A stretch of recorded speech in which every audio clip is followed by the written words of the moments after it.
All right. One of the first things I want to do is talk about why I have the credentials to even talk to you about this. I've been where you are. I've been sitting at that desk, ready to quit. The boss doesn't care about you. The work you're doing seems mundane. You're not really doing anything that's affecting humanity or for the greater good or anything like that.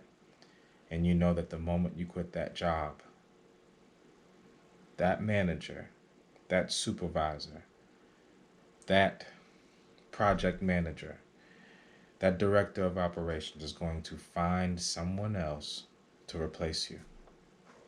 You're not that important. You don't count. Not to them. But to you, to yourself, you should be that important. What I'm offering is an opportunity to leap from that cubicle, leap from that everyday, same shift, same lunch, change everything. Just change it all. Here's what I did. After I decided that I wasn't going to do any more work for other people that was going to help them succeed, help them get better and further in life, I decided that I would do any job that I could find for the time being that would help me to get by until I figured out what it is that I wanted to do. So I figured if I had a couple of jobs, even if some of them were freelance, I'd be able to make the income that I needed. I knew that I needed roughly $2,000 a month. And if I could find a way to make $2,000 a month, I could at least survive. I could at least stay afloat. So I started out with a company by the name of Favor. So Favor allowed me to pick my own schedule. Great. They gave me a base pay of $9 an hour. Fantastic. And they also paid me for all the odd jobs that I would do, and customers allowed me to tip. Favor was a food delivery service. So uh, every so often, you'd get an order to go and do something that wasn't necessarily a food favor, but it would still pay you. And the customer still had an opportunity to rate your service, still had an opportunity to tip you, and you could make at least $9 an hour even if you didn't do a favor for someone in that hour. So I filled my schedule as much as I possibly could with that. I mean, I waited around for hours. There were few and far in between because Charlotte was a new market. And if you didn't wait to like grab your hours right at the second that the opportunity was there to do it, someone else would take your hours and you wouldn't even have a chance to work that week. So that meant sitting right by your phone minutes before the new hours were released and grabbing as many as you possibly can and releasing what you didn't need as the week went on without incurring any penalties. So I made pretty decent money there, but not enough to survive. So I would do moving jobs.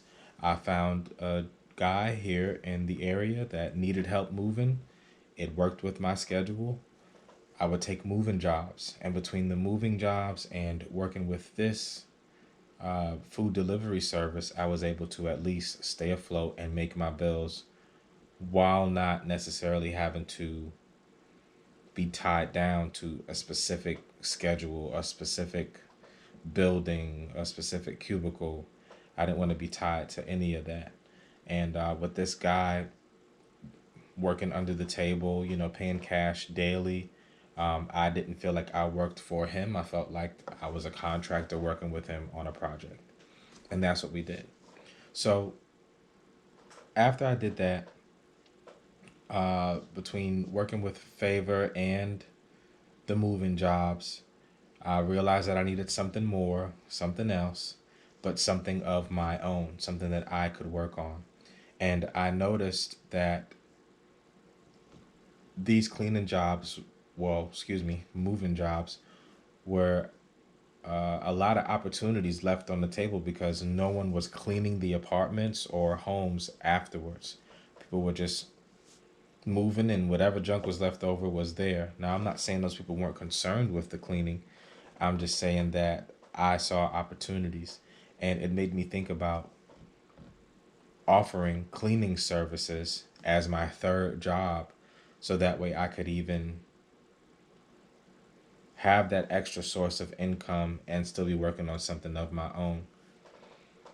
I never ever thought that I would be a cleaner full time. I never thought that that was something that I was meant to do, ever. I never thought that I was meant to be a cleaner.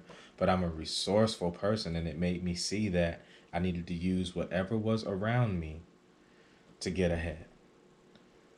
I had a broom, I had a vacuum, I had soap and water.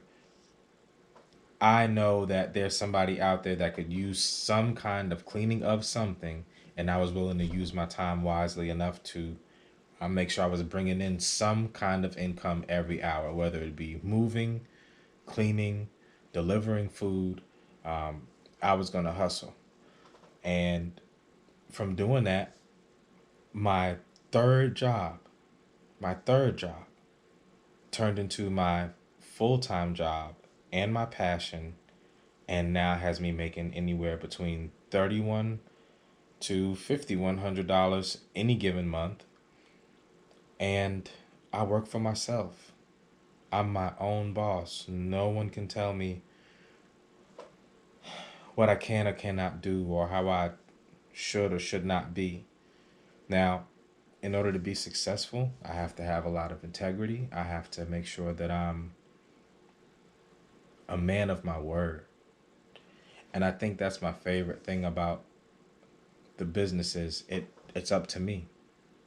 It's up to me to pull through and do what I said I was going to do. It's up to me to deliver. I can't pass the buck off and blame anybody else, because the cleaning's about what did I do. And I do a damn good job, and that's why I'm up to the 20 some odd regular clients that I see that all pay me before I get to them. Imagine that. They trust me enough to pay me in advance before I even get to do the job. Could be a month away, could be 2 weeks away, could be, something that needs to be done tomorrow, but they pay me before I get there. And that's a blessing. And I figured out how to do that. And I think I'm ready to share that information with the world, because I'm ready for other things. So I'm going to pass this information along to you guys, so that way you can get a blessing too. You don't have to be stuck at that desk. You can fight your way out just like I did. And I'm here to help.